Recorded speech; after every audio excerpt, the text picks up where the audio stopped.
I am Diana Jordan. The news comes to you with the compliments of Eureka Medical Laboratories. To begin the news, here's a look at the leads. Speeding drivers risk losing their road licenses when a new high-tech system is activated on the new Mandela Avenue to Eccles four-lane highway.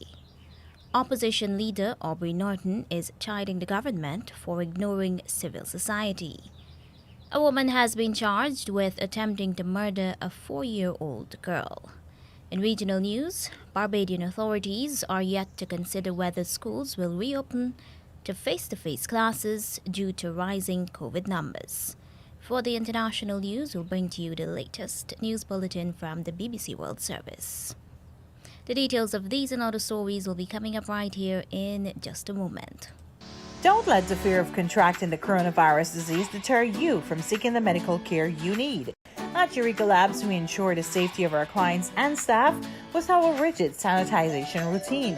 This involves the use of ultraviolet lights to effectively rid the air and all surfaces of viruses and bacteria that may be present throughout the lab daily. The light works to rapidly inactivate microorganisms through a physical process that is invisible to human eye. So the next time you need a checkup, don't hesitate to give us a call on 225-7574 to schedule your appointment. And now the news in detail. Speeding drivers along the new Mandela Avenue to Eccles four-lane highway will soon be sent tickets and can eventually lose their license. President Irfan Ali made the announcement at the official commissioning of the more than $2 billion highway that's expected to ease traffic congestion on the East Demerara corridor. The information will be exchanged on platforms 1, and the adjustment in the laws will come where necessary to activate the demerit system for drivers, so that those who continuously abuse the road will lose their license.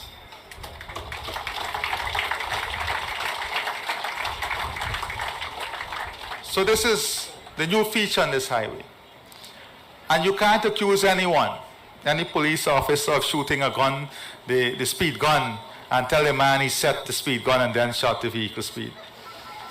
All of this will be done electronically. He warns that drivers who fail to pay tickets will be barred from renewing their documents. There will then be a monthly printout, and your tickets will be sent to your home. You are then required to pay your tickets to the Guyana Revenue Authority. Should you default on your ticket, your registration, your road use license will not be renewed in the following year. Simple. One Guyana means responsibility, discipline, commitment. So the year is 2025, and people are journeying along the highway in full respect and regard for each other and the rule of law, an important part of that journey. He said the relevant legislation would be amended to back up the system that would include sensors and cameras that would capture vehicle numbers, pictures of drivers and front seat occupants, and speed. Persons who have purchased duplexes or condominiums from the state will soon be able to access the titled document for their properties. This is one of the key provisions of the Condominium Bill 2022 that was tabled in the National Assembly on Wednesday. Tabled by Housing and Water Minister Colin Crowell, the bill provides for the horizontal and vertical subdivision of land and buildings into units for individual ownership and for the use and management of condominiums. Among other things, the bill paves the way for commercial banks to accept titles for the properties and insurance companies to issue policies to owners of condominiums. The bill also requires that proposed declarations and descriptions of units be approved by the minister before a condominium is constructed or before an existing building is converted into a condominium. It also empowers the minister to approve reject or direct the amendment of a proposed declaration and description. The crafting and tabling of such a bill fulfills the promise of the PPPC government after it was discovered that the former coalition administration constructed houses with 2 individually owned units in one building without amending the relevant legislation that guide the regulation of such properties. President Irfan Ali on Thursday announced that the perennial flooding in South Rheinveld, whenever there is heavy rainfall, would be addressed in the coming months. Speaking at the commissioning of the Mandela Avenue to Eccles 4-lane highway, he said community consultations would begin shortly. The drainage of this area, South Bramfeld area, is one of the most important pieces of infrastructure that has to be addressed. So as I have this platform, let me assure you that very soon the full engineering team will be in South Georgetown to do the full consultation with you so that the people in this community will be part of this decision making. And further, the year is 2025 and the drainage in South Georgetown, South Rumfeld will be completed. Extremely heavy rainfall, even within a short duration, leaves many streets and lower flats inundated with several inches of water. The main artery, Aubrey Barker Street, is also very difficult to traverse during floods. The president's announcement of efforts to fix the drainage problem in South Rheinveld coincides with his plan to build a network of highways from the east coast to east bank of Demerara and elsewhere. Opposition leader Aubrey Norton is objecting to the government's stance on civil society. Vice President Bart Jagdeo has on a number of occasions lashed back at civil society for criticizing the government. He has said that civil society did not contest elections. But Mr. Norton is referring to the 2005 report on the needs assessment of the Guyana National Assembly by Commonwealth advisor Sir Michael Davies, highlighted the important role of the private sector and civil society. Mr. Speaker, when the Davies report was written, it was established that civil society was essentially excluded. And all that was done was there to involve civil society. Yet we have a vice president, one of the 2 vice presidents, telling us that because they didn't go to an election, they have no place. If you are talking about democracy, then civil society must have a place in that society. Mr. Norton, in his maiden debate as opposition leader, recalled that the Davies report had found that sittings of the National Assembly had been arranged without sufficient notice and draft legislation had been rushed through the House. The report by the Commonwealth advisor had said that civil society and the private sector had a right to comment on public affairs and legislation on behalf of those they seek to represent. A woman who allegedly stabbed a 4-year-old child has been charged with attempted murder. Police say that 29-year-old Padmini Dorka of 185 Tamari Cemetery Road, East Bank, Demerara, was granted $150,000 bail. She is accused of stabbing 4-year-old Zahara Lewis of Lot 185 Tamari Cemetery Road. Ms. Dorka was not required to plead to the charge when it was read to her by Magistrate Judy Latchman. Dorka has to return to court on May 17th. 3 persons were charged yesterday in connection with an armed robbery they allegedly committed on a contractor at his home earlier this month. They were jointly charged with the offense allegedly committed on Alex Aldridge on April 6th at 23 Goodwawagating, squatting area East Coast, Demerara. They were refused bail and ordered to return to court on May 16, 2022. Those charged with robbery under arms are 30-year-old Adrian Finance, a laborer of South Riseless East Coast Demerara, 30-year-old Gladwin MacDonald, a laborer of Goodverwagting area, 23-year-old Emmanuel Payne of Goodverwagting Housing Scheme. Aldred said the men stole 4 gold rings valued $150,000, 1 silver chain valued $80,000, and $5,000 in cash. Aldridge was shot to his leg while resisting the bandits who had invaded his home. Police say the men were arrested after investigators reviewed video footage and sought legal advice. And now for news in the region. In Barbados, key talks on the reopening of schools are set for next week, even as the number of COVID-19 cases increase. We get the details from Barbados today. Officials from the Ministries of Education and Health will meet next week to decide whether the spike in COVID-19 cases on the island will have any impact on the start of the new school term. Word of this from Education Minister Kay McConney, who says it's too early to speak to any possible delay. She was speaking to reporters following the launch of a major training program this morning. We are currently getting the data. We have some of the data from what happened during the face-to-face school. We are now looking at the environment as it is now, and we will get back to the media next week. The Chief and I, we were just talking about it in the PS. We will get back to the media next week and give you a full report as it relates to what the experience was during the term we've just concluded and what are our plans going forward. Of course, as we see the numbers go, we have to consult with our partners, the Ministry of Health.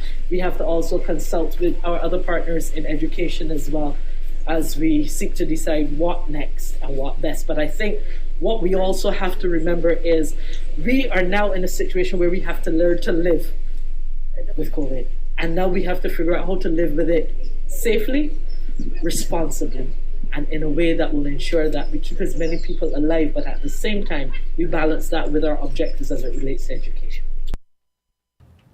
That report from Barbados today. Brazil's former president, Luiz Inácio Lula da Silva, said on Thursday he would promote a tax reform in which who earns more pays more if elected.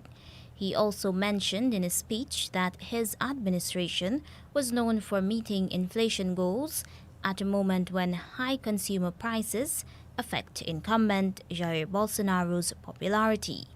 Leftist Lula was in power from 2003 to 2010. He is polling ahead of incumbent far-right President Jair Bolsonaro for the country's October election.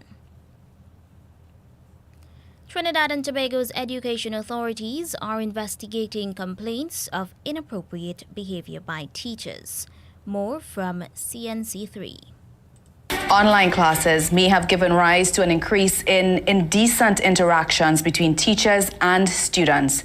The startling revelation was made during a joint select committee. Members of the Teaching Service Commission were asked if people were entering the teaching profession to feed their perverted appetite.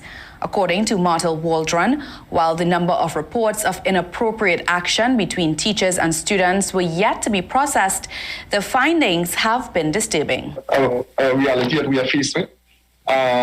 It is a reality, but to tell you here the amount and whether it's increasing or decreasing, what I can tell you is yes, we have far too many of that, and those matters are being treated with at the Commission. Waldron confirmed that there were 46 matters before the Teaching Service Commission's disciplinary tribunal, but did not give details about the range of offences. Meanwhile, challenges transitioning to online teaching has forced some teachers to resign. According to Tutor's Industrial Relations Officer Kerry Broom, older teachers face burnout and fatigue, with some opting to quit. That report from CNC3.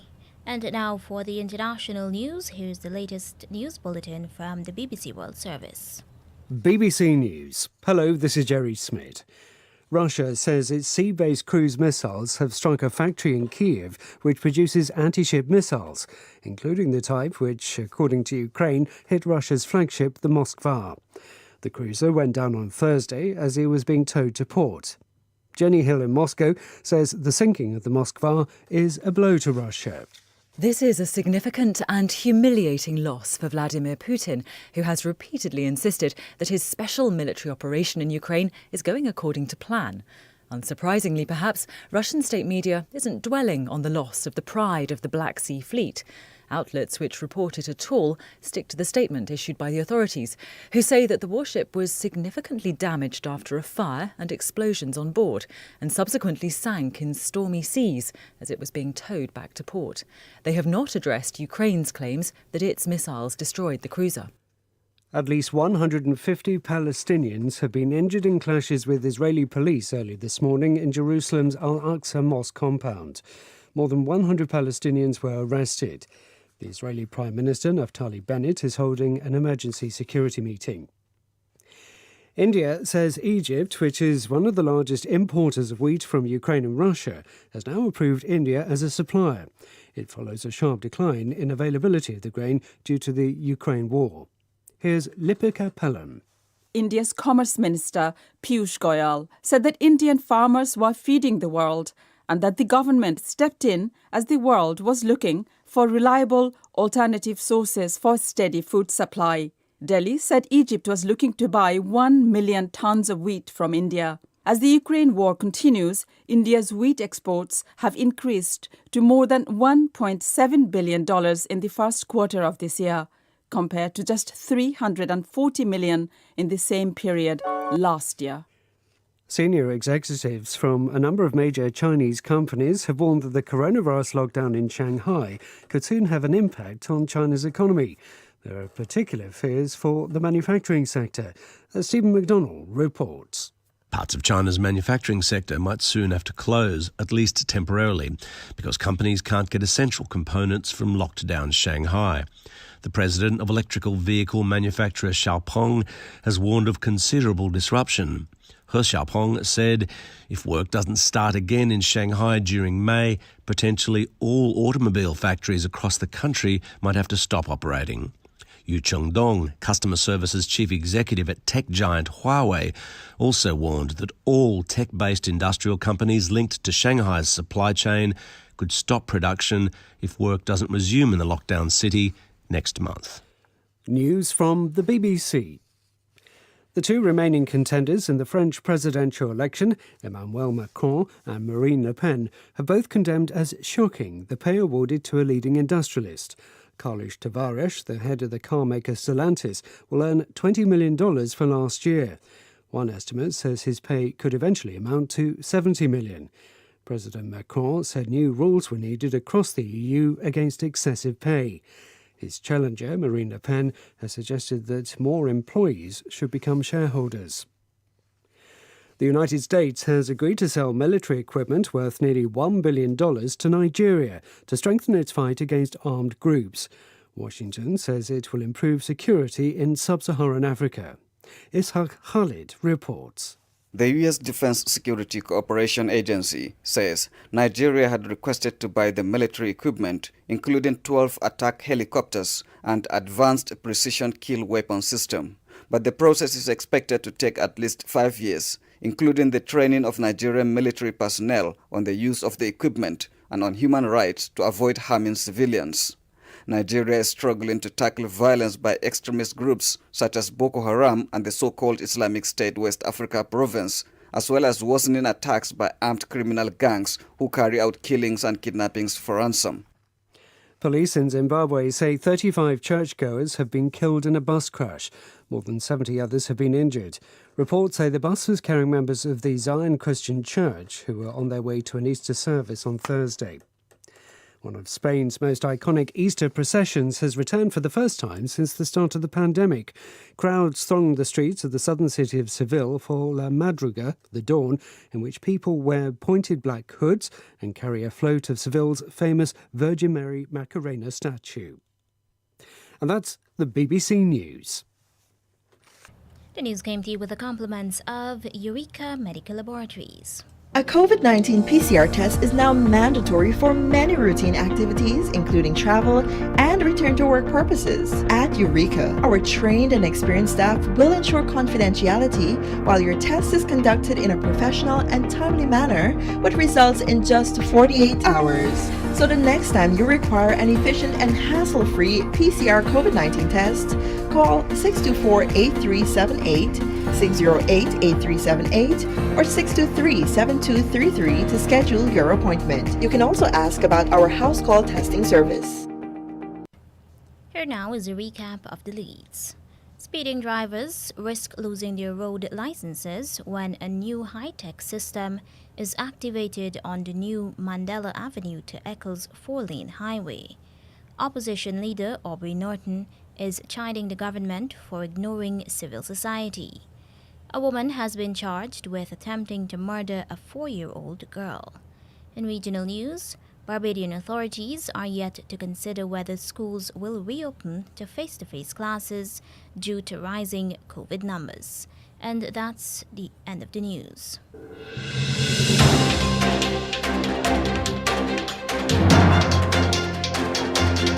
This has been the news, compiled in the News Talk Radio newsroom. For ongoing updates, visit demerarawaves.com, and you can check facebook.com/demwaves and twitter.com/demwaves.